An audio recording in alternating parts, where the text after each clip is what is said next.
जब लड़ाई सामने हो और हाथ कांपने लगें तब क्या करना चाहिए।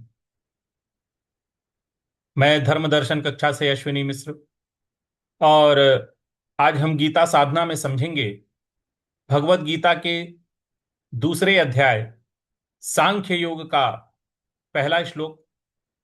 तो आइए शुरू करते हैं। कृष्णाय वासुदेवाय हरये परमात्मने प्रणतः क्लेशनाशाय गोविंदाय नमो नमः। श्री कृष्णं वंदे जगद्गुरुं। जय जय सिया राम। तो आइए पठन शुरू करते हैं। ओम श्री परमात्मने नमः। देखिए, यहां ओम का जो उच्चारण है वो अ उ और म इनसे मिल के बना हुआ है, तो इसका वैसे ही उच्चारण करेंगे। ओम। ओम इस प्रकार से बोलेंगे, ओम नहीं बोलना है। ओम श्री। श्री बड़ा वाला श और आधा र, तो उसका उच्चारण होगा श्री। श्री नहीं बोलना है, श्री नहीं बोलना है, श्री ऐसे बोलना है। श्री परमात। परमात परमा के बाद जो आधा त है इस पर हमको आघात देना है। परमात्मने नमः। परमात्मने नमः। इसके बाद है श्रीमद। श्रीमद। श्रीम के बाद जो द है उस पर हमको आघात देना है। श्रीमद भागवत। भागवत व के बाद जो द है इस पर भी हमको आघात देना है। तो श्रीमद् भगवद गीता इस प्रकार से बोलेंगे। श्रीमद् भगवद गीता। अथ। अथ। अथ के बाद जो द है इस पर भी हमको आघात देना है। अथ द्वितीयो। अथ द्वितीयो। द्वितीयो। यो के बाद एस वाला साइन है, तो यहां पे हमको यो को दीर्घ खींचना है। अथ द्वितीयोऽध्यायः। अथ द्वितीयोऽध्यायः इस प्रकार से इसको बोला जाएगा। तो एक बार और बोलते हैं। ओम श्री परमात्मने नमः। श्रीमद् भगवद गीता अथ द्वितीयोऽध्यायः। पहला श्लोक है। संजय उवाच। संजय बोल रहे हैं धृतराष्ट्र से। संजय।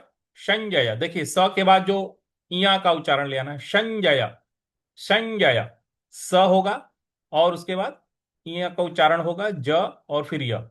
संजय। संजय उवाच। संजय उवाच। श्लोक है। तन।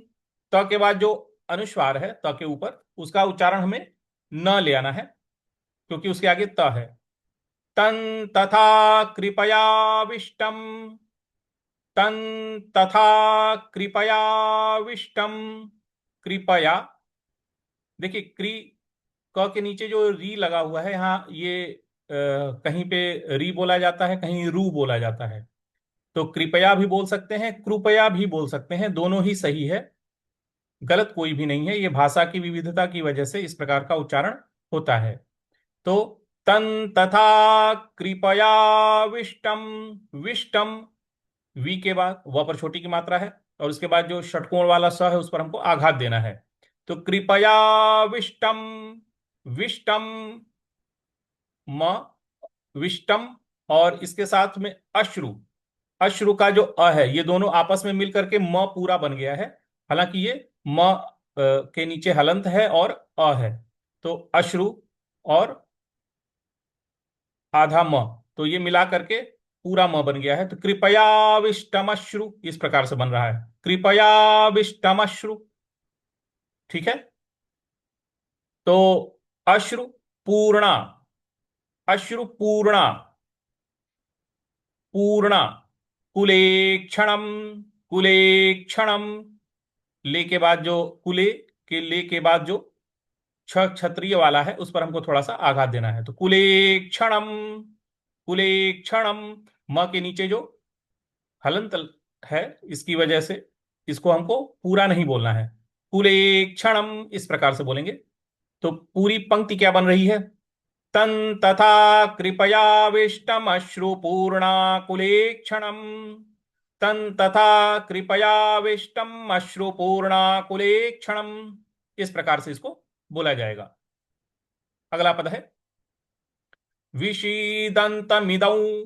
विषी, विषी, ये जो व पे छोटी की मात्रा है और श जो है वो षटकोण वाला है, तो जीभ को थोड़ा सा मूर्ध्वा पे लगाएंगे रोल करके। तो विषी, विषी इस प्रकार से बोलेंगे। विषीदंतमिदौ। विषीदंतमिदौ। मिदौ, द के ऊपर जो अनुस्वार है उसके आगे व लिखा हुआ है, तो इसको मिला देंगे साथ में, तो मिदौ हो जाएगा। मिदौ इस प्रकार से बोलेंगे। विषीदंतमिदौ वाक्यम। विषीदंतमिदौ वाक्यम। उवाच मधुसूदन। उवाच मधु मधुसूदन।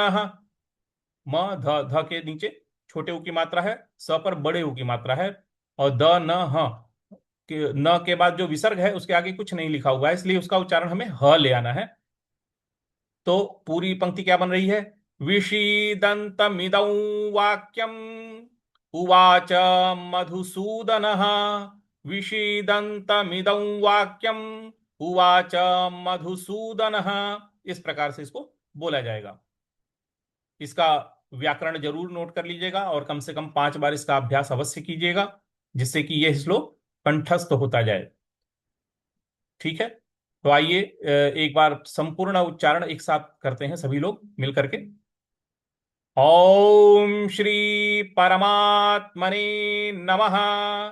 श्रीमद्भगवद्गीता अथ द्वितीयोऽध्यायः। संजय उवाच तं तथा कृपयाविष्टम् अश्रुपूर्णाकुलेक्षणम्। विषीदन्तमिदं वाक्यम् उवाच मधुसूदनः। इस प्रकार से इसका पूरा उच्चारण किया जाएगा। अभ्यास जरूर कीजिएगा। अब इसके शब्दार्थ की तरफ आते हैं। तो तन, तन का अर्थ होता है उस, लेकिन यहां उस किसके लिए बोला गया है? अर्जुन के लिए। तो तन तथा, तो तन, तन का अर्थ हुआ उस यानी अर्जुन के लिए ये बोला जा रहा है। तथा, तथा का अर्थ हो गया इस प्रकार। कृपया आविष्टम। कृपया आविष्टम यानी करुणा से भर गया। क्या भर गया? अश्रुपूर्णा। अश्रु से कुलेक्षणम। अश्रुपूर्णा कुलेक्षणम। जो आंखें हैं वो आंसुओं से पूरी तरह से भर गईं, व्याकुल हो गई।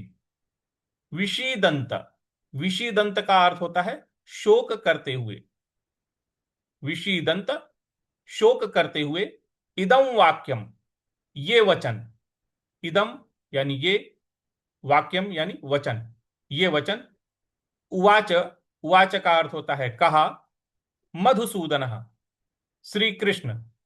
श्री कृष्ण ने चूंकि मधु नामक दैत्य का, असुर का वध किया था, तो इस वजह से भगवान श्री कृष्ण को मधुसूदन भी कहा जाता है।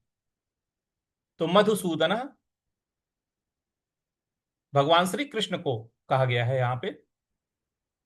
तो इसका अर्थ क्या बन रहा है? संजय उवाच, संजय बोले, करुणा से भरे हुए, आंसुओं से व्याकुल आंखों वाले, शोक में डूबे हुए अर्जुन से भगवान श्री कृष्ण ने ये वचन कहे।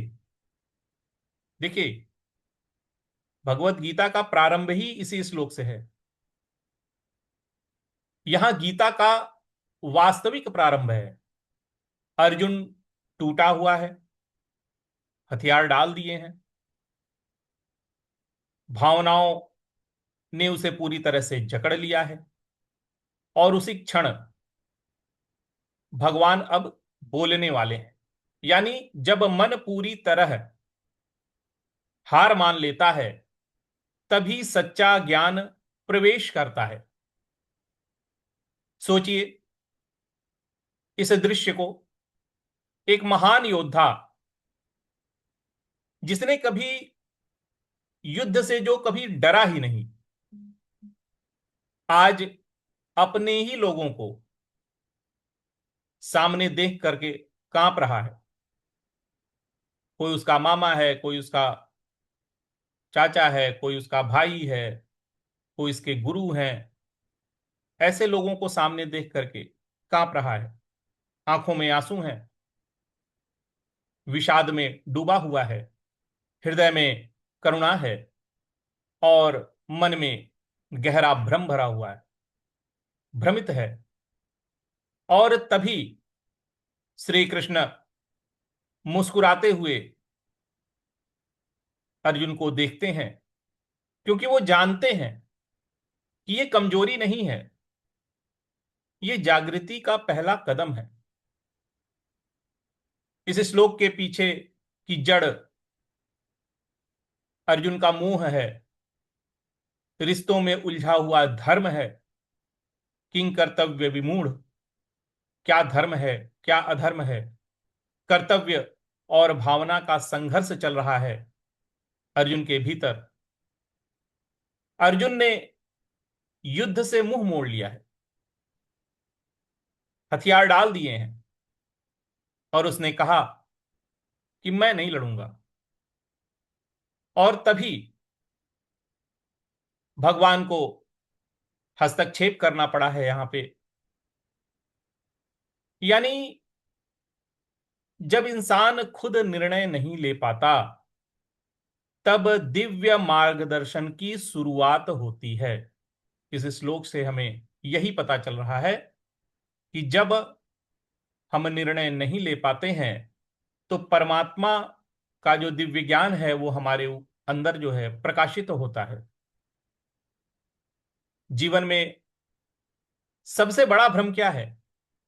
भावना को धर्म समझ लेना। हृदय में कई प्रकार की भावनाएं आती हैं जो कि लगता है कि सही हैं, लेकिन कोई आवश्यक नहीं है कि वही धर्म हो। सबसे बड़ी कमजोरी क्या है? कर्तव्य से भागना, करुणा के नाम पे कि मैं नहीं लड़ूंगा। और सबसे बड़ी सच्चाई कि जब आप टूटते हैं अंदर से, तभी भगवान आपको संभालते हैं, तभी भगवान आपको ज्ञान देते हैं अंदर से। जब भी जीवन में स्थिति आए, मन भारी हो, निर्णय लेना मुश्किल हो रहा हो, रिश्तों और कर्तव्य में टकराव हो रहा हो, तब याद रखना है कि यही वह क्षण है जब हमारे जीवन में गीता शुरू हो सकती है। तो भागना नहीं है, रुकना नहीं है, सुनना है, क्योंकि भगवान हमारे अंदर ही बोलेंगे। अर्जुन रो रहा था, लेकिन उसे पता नहीं था कि इसी क्षण उसे जीवन का सबसे बड़ा ज्ञान मिलने वाला है। शायद आपके जीवन में भी वही क्षण चल रहा हो। तो भगवत गीता साधना में भगवान की वाणी को हमें अपने जीवन में समझने की शुरुआत यहां से हो रही है। तो आज के लिए इतना ही रखते हैं। कृष्णाय वासुदेवाय हरये परमात्मने प्रणतः क्लेशनाशाय गोविंदाय नमो नमः। श्री कृष्णं वंदे जगद्गुरुं। जय जय श्री राम।